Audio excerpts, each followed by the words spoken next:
family there, and this grew into a network of about 6 different family clusters where every day there was a Bible study going on where the people were learning about Jesus. Some of those became believers. Some of them gave their hearts to Jesus and decided to follow Jesus the King. Some of them didn't. But the point is that we were welcomed into the community and we had an opportunity to share about Jesus. And at one level, I could talk about the cultural differences, and there were big cultural differences, and there were levels of cultural difference that we could see, that we had to learn through. But that's not my main topic today. My main topic today is how do we share the gospel with people from a different culture? And because we come from the West, we have a particular understanding of the gospel and a particular approach to the gospel. And other people in other cultures are very often not tuned to receive our message and our understanding of the gospel. They receive the information in a different way, and we need to understand what that way is and be able to understand what message do we take to these people. So I want to jump into right to the beginning and read from Genesis chapter 3, verses 8 to 10. And this is the bit where Adam and Eve had sinned. God had told them not to eat of the fruit. They had eaten of the fruit, and we can see what their response was. Chapter 3, verses 8 to 10. It says, "They heard the sound of the Lord walking in the garden in the cool of the day. And the man and his wife hid themselves from the presence of the Lord amongst the trees of the garden. But the Lord called out to the man and said, 'Where are you?' And he said, 'I heard the sound of you in the garden, and I was afraid because I was naked, and I hid myself.'" When Adam and Eve sinned, they experienced 3 things. They firstly experienced guilt because they felt guilty for disobeying the command of God. Because they felt guilty, they knew that they needed to be punished. There was a consequence for them breaking the law, for breaking the command. So they felt guilty. Secondly, they felt ashamed. They went and hid themselves. They tried to cover themselves with fig leaves. They felt shame for the first time. They knew they had violated the relationship with their Maker. And because they had violated that relationship, they felt the shame of that, and they tried to hide themselves. And the third thing they experienced was fear, because they went and hid themselves from God. And God, when He came to call them out, they were hiding from Him. They were scared of Him, because they realized that God as the Maker is also the great judge. And so, when we preach the gospel, I'm not going to say the word full gospel, I'm going to say the complete gospel. The complete gospel is that Jesus died for our sins and paid the penalty for our sins so that we could receive forgiveness and be set free. But He also endured the shame of the cross, and He hung on the cross in that absolutely appalling, He was naked on the cross in front of all the people walking past. And for Jewish culture, that is the most shameful thing that could ever exist. And if you're naked and your mother is naked on a cross and your mother is sitting right there watching you, how much more shameful can it get? But He endured the shame of the cross so that our shame could be covered, so that we could come back into relationship with the Father and our shame would be covered.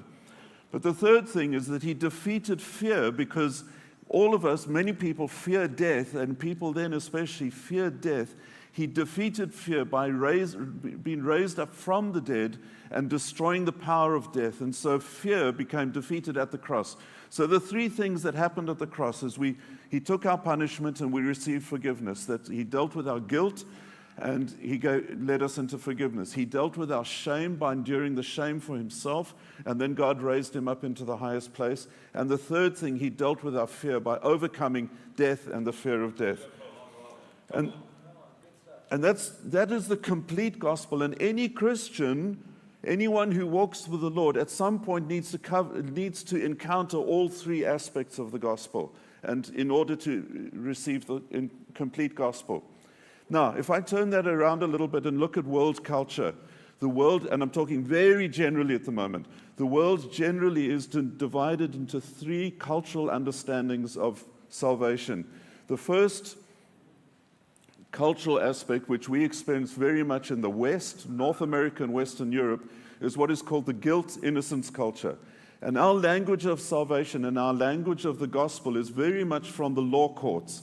You are guilty, there's a judgment, You need to be punished, but Jesus has come in and he's taken your penalty. And if you follow Jesus, you believe in Jesus, you will be set free and you can go forward. You can carry on living your life. We talk about punishment and forgiveness. We talk about being justified by faith. These are all legal terms, and this is generally in the Western world, North America and Western Europe. For most of the rest of the world, being the East, anything east of here, anything east of Turkey, for most of Africa and for most of South America, people live in a different cultural understanding. They live in what's called the shame and honor culture. And that has a whole different level of language to talk about. It's more to do with reputation and belonging. You see, somebody in Turkey, if you say to them, yes, do you want to believe in Jesus? They say, yes, of course I want to believe in Jesus, but what will my family say? What will my neighbors say? What will the people around me in my community say about that? They don't want to leave their community unless they find a better community to come into. In the guilt-innocence culture, people say, I did something bad. I'm not a bad person, but I did one bad thing and I need to deal with that. In a shame-honor culture, people think and say, I am a bad person. Everything about me is bad. I do not belong in this society. And they talk very much about exclusion and inclusion. And the whole message of salvation is no longer about guilt and innocence. It's about, am I excluded or am I included? Am I welcomed into God's kingdom? And we talk about honoring people and we talk about covering the shame. The third aspect, which we'll find very much in the animistic cultures and the shamanistic cultures, is to do with fear and power, where people, their lives are at risk. They're worried that they've done something that makes the demons upset, and the demons are going to attack them and destroy their lives. And their main focus is about survival. What must I do to survive? And we've seen some terrible things, like we saw we haven't seen it, but historically we know that amongst the Aztecs, they would even sacrifice their own children or cut people up and pull their hearts out because they were so terrified of these evil demons and gods and things that they wanted to know what to do in order to keep the gods happy so that they could survive. And so the language of those people, when we're talking about salvation, is to say that Jesus is more powerful than any demon that you can ever come across.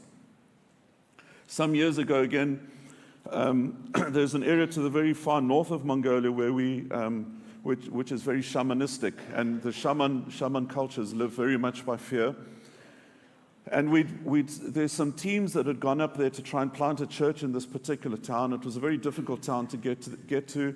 The last 120 kilometers used to take us 8 hours of driving. We went there once in the winter. It was minus 50 during the day. It was pretty cold, and the toilets are outside. You had to do whatever you needed to do pretty quickly. And but it was a very difficult situation because we got there, and we found, firstly, that about 80% of pregnancies ended up in miscarriage.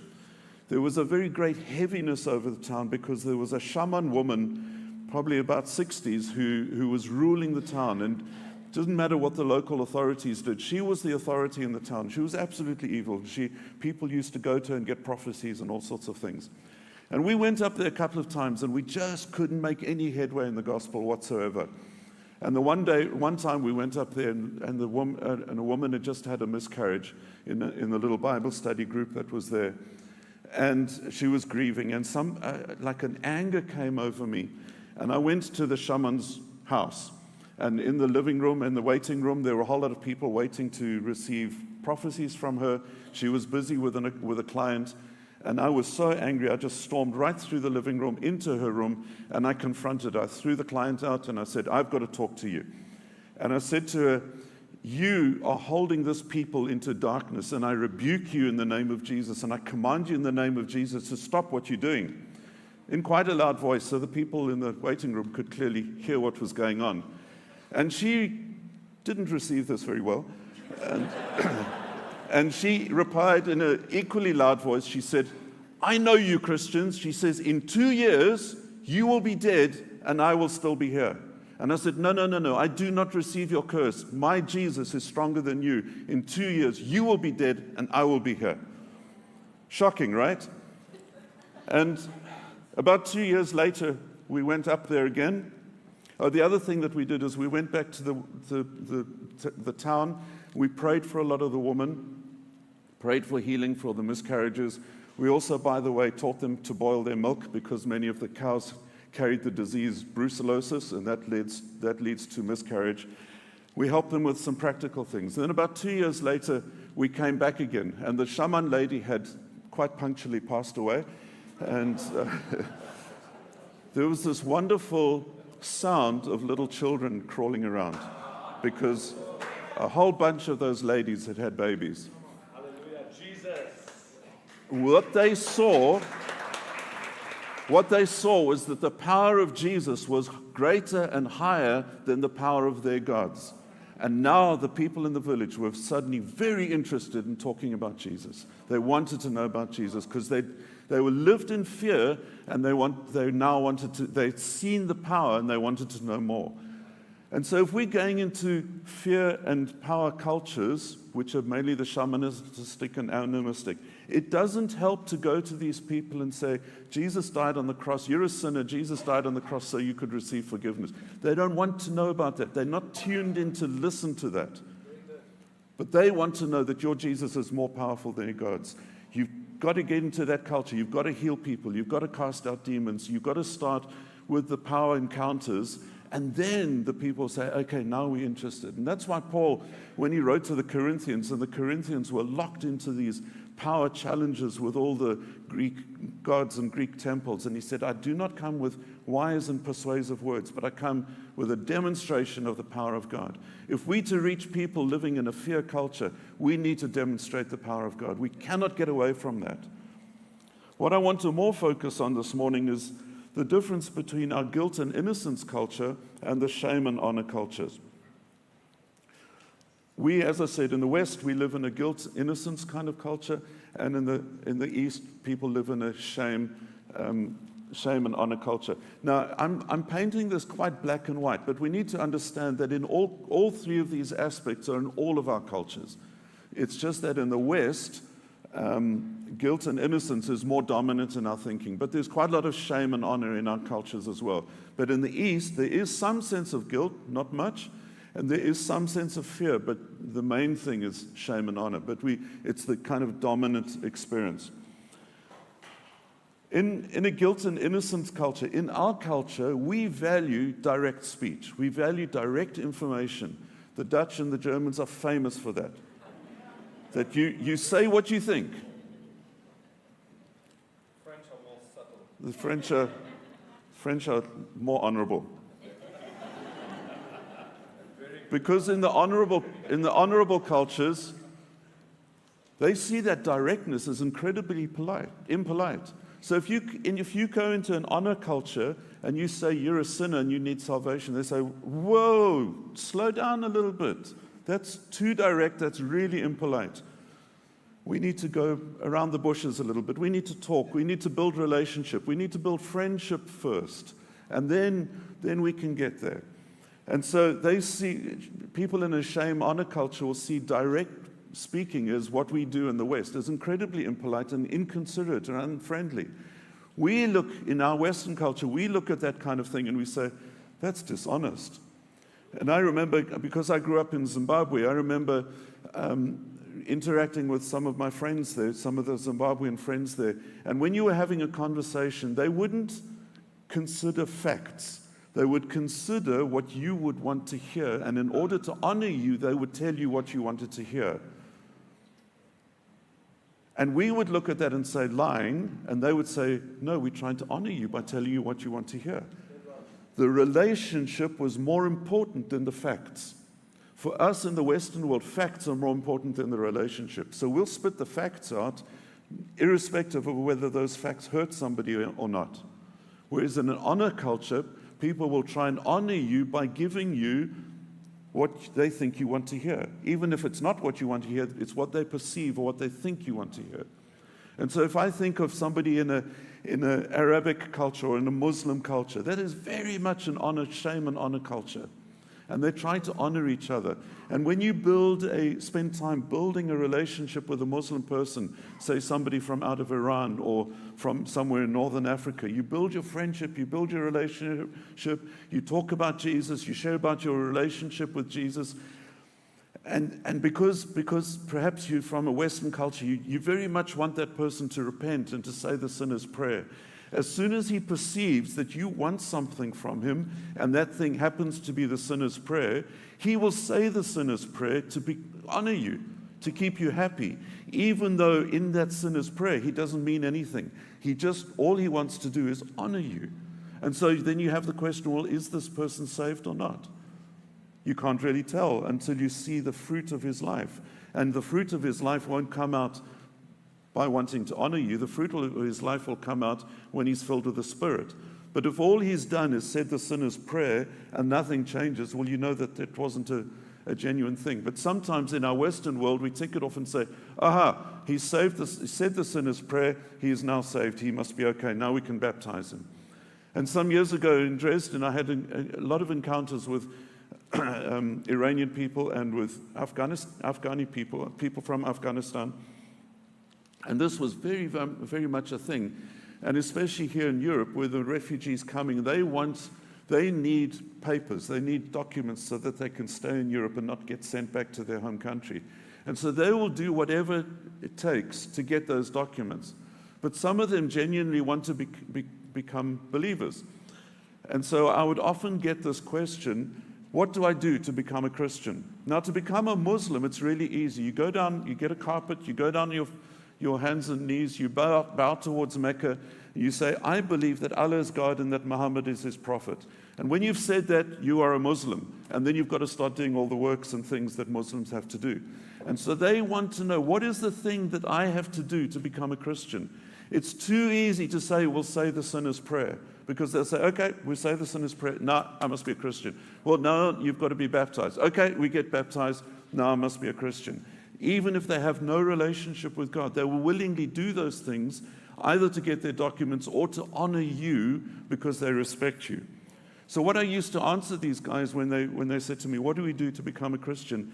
I'd say to them, I'm not going to tell you.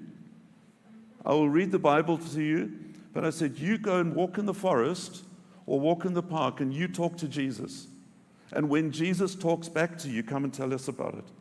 And every week I'd go into this little Bible study group and we'd see, I'd be able to immediately tell who had talked to Jesus that week, because they'd be sitting on the edge of their chairs saying, Rob, can I tell you, this week I was walking in the forest and I talked to Jesus and I felt Jesus in me and he's living in me and I love Jesus and it's just wonderful. And please, I want to tell everybody about Jesus. And I thought, okay, this guy's born again. Whether he said a sinner's prayer or not, he's now born again. Yeah? So people will very often come to Jesus in a roundabout way, not just to honor us, but because they have the encounter with Jesus. And we don't want to lead people, we don't want to use our Western thinking to bring people to a legalistic understanding of the gospel or a courtroom understanding of the gospel. They can get there later, but where we want to start off with them is saying, can you meet Jesus? What does it mean to meet Jesus? Can you come into this community of the kingdom? Other aspects, comparing the two different cultures. In our culture, in our Western culture, we value efficiency. And we want everything to be punctual and on time. But people in an honor culture almost will never start on time. They will not start a wedding until the most important uncle has arrived. They will not start a party until the most important uncle has arrived. When the most important person is there, then they'll say, okay, let's start the party. We say that is lazy, inefficient. They're always late. Why are they always late? Because we want to start on time. We want to start in German time or Dutch time or Swiss time, which is even better. That's 5 minutes earlier. We get very irritated when they're late all the time. They think it's terribly unkind and terribly dishonoring that we want to start on time all the time. We think in very, very egalitarian terms. We want that everyone be the same, everyone participate, everyone wash the dishes. Last night we were hosted for the people on the NCMI team, we were hosted at a wonderful dinner, and the cook is from Togo. And he's very much from an honor-shame culture. And sometimes when he's been cooking for us, I've gone into the kitchen, I've said, hey, I'm tired of talking to people. Can I please wash dishes so that I can get a break from the people? And he would be horrified by this, because I was thinking, hey, this is an egalitarian society. It's okay for me to wash dishes. For him to see me as the leader of the church and then going and washing dishes is horrifying. It's so dishonoring. And so he would exclude me from the kitchen, say, you are not allowed to come into the kitchen. You're not allowed to wash dishes. It was his way of honoring me. And I've learned in order to honor his honor, I don't violate that. And I'm quite happy to not violate washing the dishes.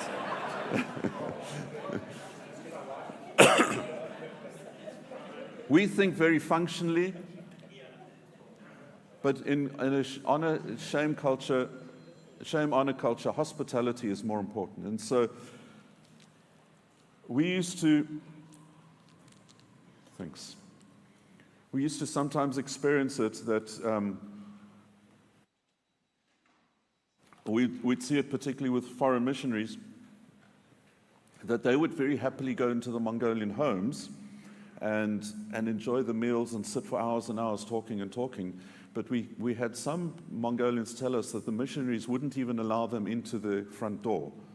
And they didn't return the hospitality. And as soon as we heard that, we said, hey, we've got to participate in the hospitality. And we opened our homes and allowed our home to be completely open. And sometimes our home was like a railway station, but it was just this wonderful thing of people coming in, and we'd sit for hours and hours and talk. And eventually we'd be able to lead them to Jesus. What I'm saying is, when every person who hears the gospel needs to hear the complete gospel, but our starting point needs to depend on what the people are tuned into. So in a Western context, we would start when we're sharing the gospel, we'll talk about the Romans road, we'll talk about the 4 spiritual laws, and you see I've got the 4 spiritual laws on my bracelet here. We talk about repenting and confessing. We talk about justified by faith. And this is a good gospel, and it's a wonderful gospel, and it's what Jesus died for.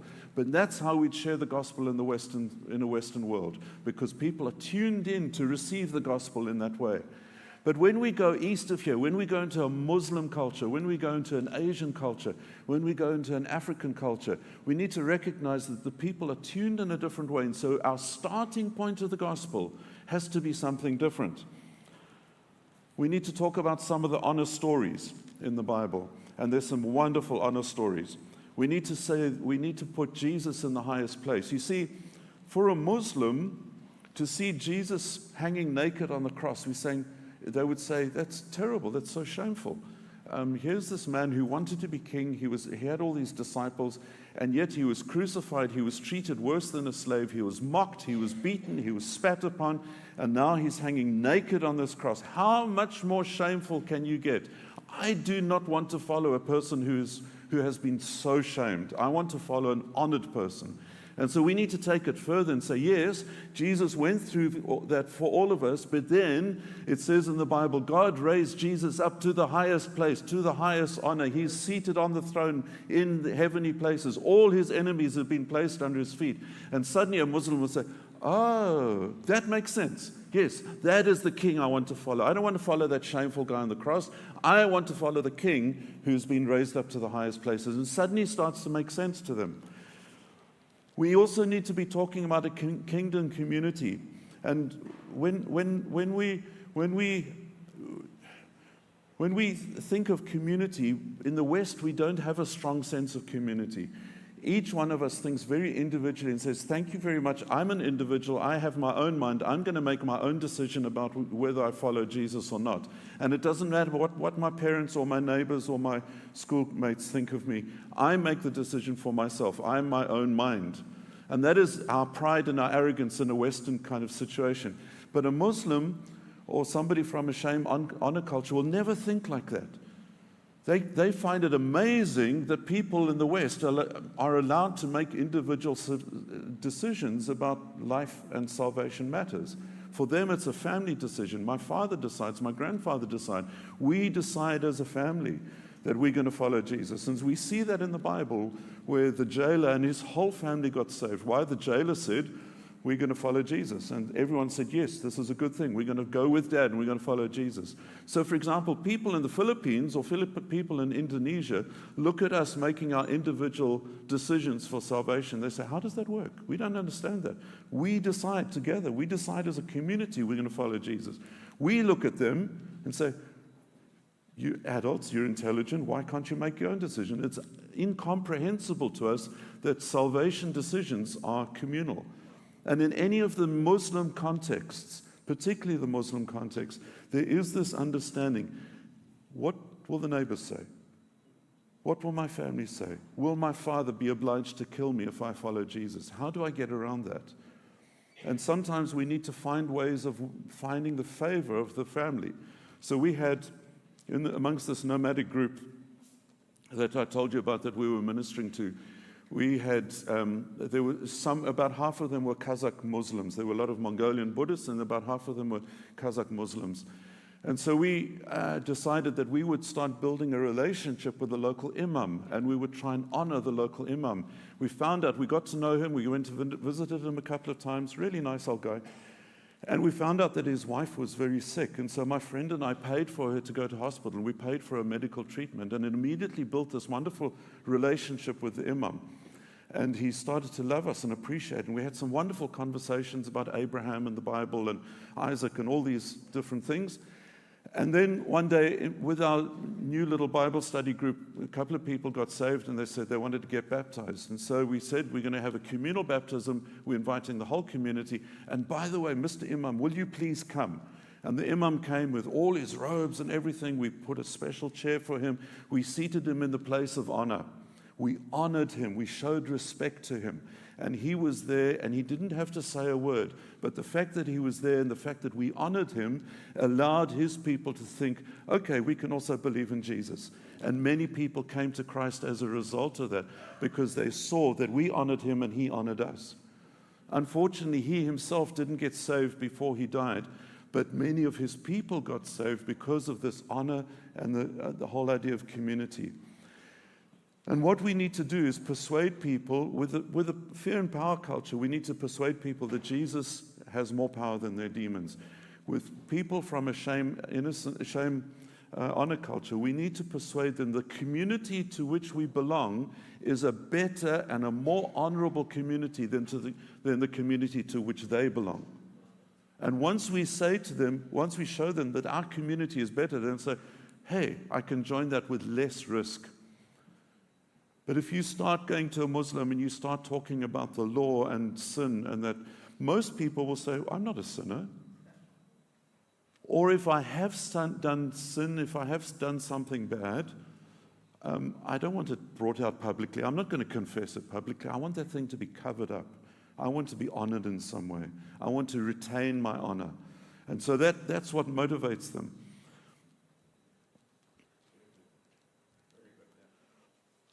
A couple of biblical examples that might surprise us. Again, because we're in the West, we live in this idea that everything has to be about the law and salvation and sin and forgiveness. And so we interpret the Bible that way. But so much of, especially the New Testament, is about honor culture. So think of the wedding at Cana, for example. We often wonder, why did Jesus turn water into wine? What had that to do with sin and salvation? How does that lead us closer to Jesus? And in the legalistic thinking of the gospel, it has nothing to do with it. But in terms, everyone who heard that story in an honor and shame culture knew exactly what was going on. Because number one, if the groom had run out of wine, that would have been so shameful, he would have had to move to another town. And so Jesus restored his honor and covered his shame by creating wine. The other aspect, and I think this is actually one of the funniest jokes in the New Testament, the other aspect of it was that what Jesus used to turn the water into wine was astounding. It was a Pharisee wedding, because we know that they had these stone jars with water for purification. Normal people didn't do that. Pharisees had this water that they used for washing their hands, washing their face, and washing their feet. And Jesus took the dirty dishwasher water, and he turned that into wine, and he said to the servants, don't tell the Pharisees what I've done. And he gave them the best wine, and they said, wow, this is amazing wine. And he didn't reveal to them that he made it out of the dirty dishwasher, washing liquid. And so all the servants were going, yeah. And so what he did is he brought honor to the groom, but he brought shame to the Pharisees. And in fact, if you read through the book of John, the 7 signs that Jesus did, a lot of what he taught, a lot of what he did with those signs was bringing shame to the Pharisees and bringing honor to the people who needed honor. There's also the story of the woman who shed blood. Now, she'd been shedding blood for 12 years. It wasn't just a sickness. It excluded her from the community. She was living in shame. She did not dare come openly to Jesus and say, I need healing. And so she snuck up through the crowd and just touched the corner of Jesus' cloak. Jesus knew exactly who touched him. He knew exactly what was going on. He knew exactly that somebody had been healed in the moment. But what did he do? He said, somebody touched me. Who touched me? He wanted her to reveal herself. And she came forward and she revealed her deep and desperate shame, saying, I'm excluded from society because of my sickness. And he raised her up and honored her.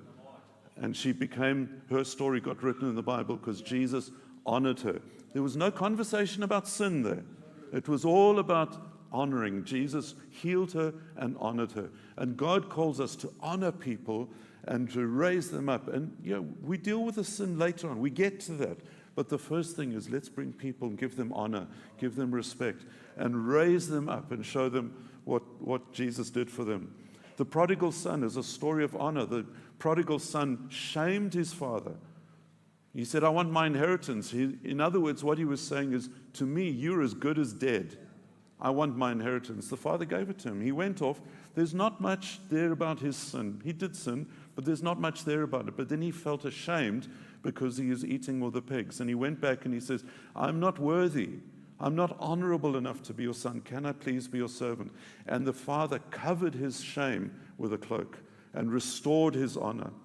And then the older son dishonored his father too by saying, I'm not going to be part of this whole thing. And the father came out and said, no, I'm going to cover your dishonor. I'm going to cover your shame too. Come back into the party. Come back into the family. And so there's so many stories in the New Testament particularly that are all to do with honor and shame and less to do with the legalistic aspects. Let's think about church membership for a bit. In the West, we have a very clear pattern of church membership. I evangelize you, I tell you the gospel, you repent, say the sinner's prayer, you are now an acceptable part of my church.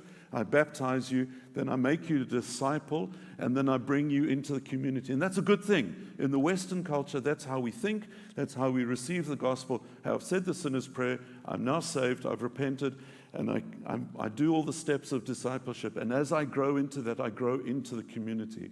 In a shame honor culture, we start the other way around. We say, come into the community. Come and see that this community is better than your community. Come and see that in this community, you are going to discover more grace, more love, and more communal experience than in your present community. Come into our community. Along the way, can we talk to you about Jesus? Can we teach you the Bible? Let's talk about some of these shame honor stories. Let's talk about some of the things that Jesus did. And as along the way, we start to disciple them. And then along that way, people suddenly wake up and find, wow, I believe in Jesus. They've never said the sinner's prayer, but they've joined a community. They started to love the word. They've had an encounter with Jesus, and they suddenly find, oh, that's interesting. I do believe in Jesus. And in our church in Mongolia, we had a couple of situations like that where people would come into the church and just come because it was fun and there was some really good fellowship.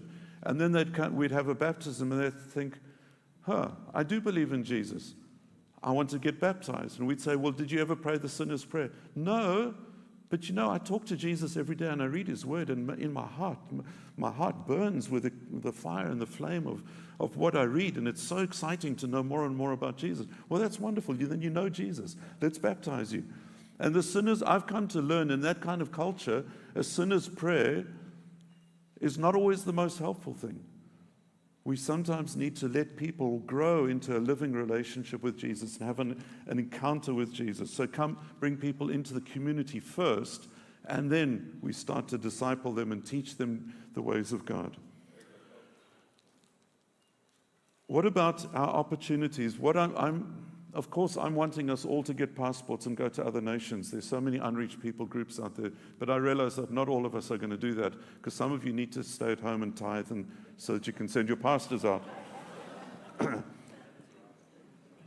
But can I say that especially within Europe, we have so many migrants from so many different nations, and most of them come from shame, honor cultures. And if you take the legal courtroom gospel to them, they will not be tuned to receive it. They will reject you. But if you build a community in which they can enter and support them and love them, most of those migrants, the biggest thing that they suffer from is loneliness. And if you can bring them into a community, you'll see a radical change in their lives. That's the one aspect of how we can think about what we do in our Western societies. And if you're in a European city, you will have hundreds of opportunities to reach out to people from shame and honor cultures.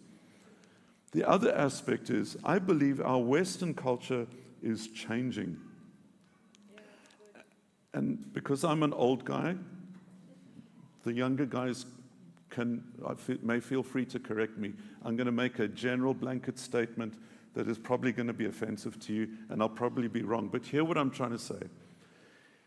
My generation was very much on the thing of right and wrong, black and white, sin, guilt, punishment, forgiveness. For the new generation, personal sin is less of an issue. In fact, if you ask an 18-year-old, tell me of some of the sin that you've got, they'll say, well, I haven't really sinned. Sin for the younger generation is not a personal thing. Sin is an external thing. I destroyed the environment. I shot a whale. I got too much smoke coming out of my car. Something like that. Sin. Yeah, you threw rubbish in a non-recycling bin. That kind of sin is external. So people will say, no, I don't have much personal sin. Maybe a couple of things.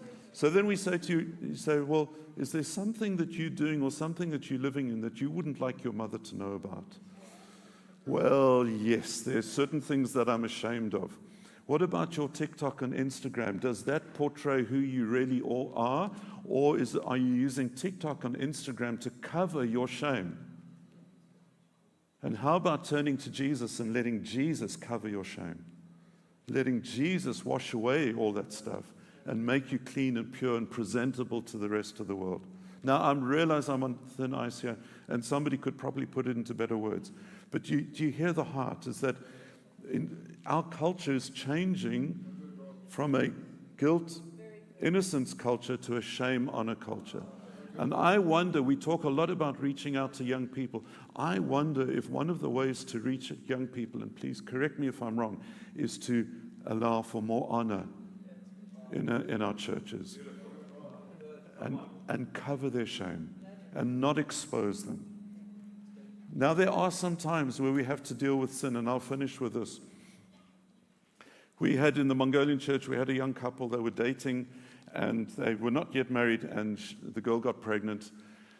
And the church at that stage was about 500 people, I guess, and we needed to, as the eldership, we needed to deal with this. We could not let this go under the cover, because at some point she was going to start showing, and it would be obvious that she would be pregnant, and then all the rumors would start, and all the condemnation, all the judgment would start. So we said we have to deal with this in a shame and honor way, without covering it up and without hiding it. So we brought the couple up to the front of the church. We brought the whole eldership team and leadership team up to the front of the church. I explained what had happened. This couple have sinned, they have offended God, they have slept together, the girl is now pregnant. But they have come to us as the elders and have submitted to our authority. And then we as the elders stood in a circle around the couple, and we said, because this couple is now under our authority and under our discipline, they are also under our protection. And you may not gossip about them, but you can give them words of encouragement and you can encourage them. So we didn't hide the sin, but we treated the sin in an honoring way that couple then became greatly honored by the community for their boldness and bravery. And everyone was rooting for them and saying, hey, we're longing for the day when you get married. We're longing for the day when the baby comes. And so we treated them in an honoring way instead of treating them in a guilty way. And that changed not only the couple, it changed the whole church, because then people started to say, hey, when I mess up, I'm not going to be thrown out. When I mess up, my community is going to stand with me and stand around me. And that is the difference. And I'm trying to explain this huge concept in a short time in a few words, but this is the idea that I believe we need to grasp, is that Jesus wants to heal our sin and forgive us our sin, and he died on the cross for that. But he also wants to cover our shame, and he wants to honor us and lead us into a place of honor and build us into a community of honor. And he also wants to take away our fear because he overcame death. Can we all perhaps stand together?